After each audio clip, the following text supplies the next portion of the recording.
திண்டுக்கல் சுற்றுவட்டாரத்தில் 1 மணி நேரம் இடி மின்னலுடன் கொட்டிய கனமழையால் வெப்பம் தணிந்து குளிர்ச்சியான வானிலை நிலவுகிறது. இதுகுறித்த விரிவான தகவலை செய்தியாளர் ஐயப்பனிடம் கேட்கலாம். ஐயப்பன், திண்டுக்கல் மாவட்டத்தில் எப்படி இன்றைக்கு மழை பொழிவு இருந்தது? தற்போதைய சூழல் எப்படி இருக்கு?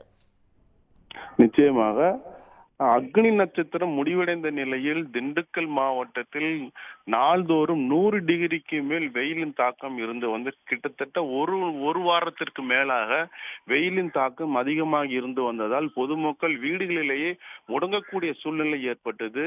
மேலும் பகல் நேரங்களில் சாலைகளில் மக்கள் நடமாட்டம் குறைவாகவே காணப்பட்டது. இந்த சூழ்நிலையில் இன்று திண்டுக்கல் மாவட்டத்தில் கனமழை பெய்யும் என சென்னை வானிலை மையம் அறிவித்திருந்தது. அதன்படி இன்று ஆனால் காலை முதல் வெயிலின் தாக்கம் வழக்கம் போல் வெயிலின் தாக்கம் அதிகமாக இருந்து வந்தது. மதியத்திற்கு மேல் வானம் மேகமூட்டத்துடன் காணப்பட்டது. பின்னர் திடீரென கிட்டத்தட்ட ஒரு மணி நேரம் இடி மின்னல் மற்றும் காற்றுடன் கூடிய கனமழை பெய்தது.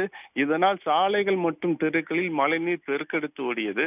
தற்பொழுது குளிர்ந்த காற்றோடு குளிர்ச்சியான சூழ்நிலை நிலவி வருகிறது.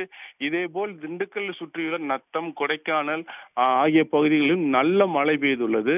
அதேபோல் திண்டுக்கல்லை சுற்றியுள்ள பாலகிருஷ்ணாபுரம், தோமையார்புரம், பேகம்பூர், பூச்சிநாயக்கன்பட்டி, செட்டிநாயக்கன்பட்டி இந்த பகுதிகளிலும் நல்ல மழை பெய்து. கொடைக்கானலும் நல்ல மழை.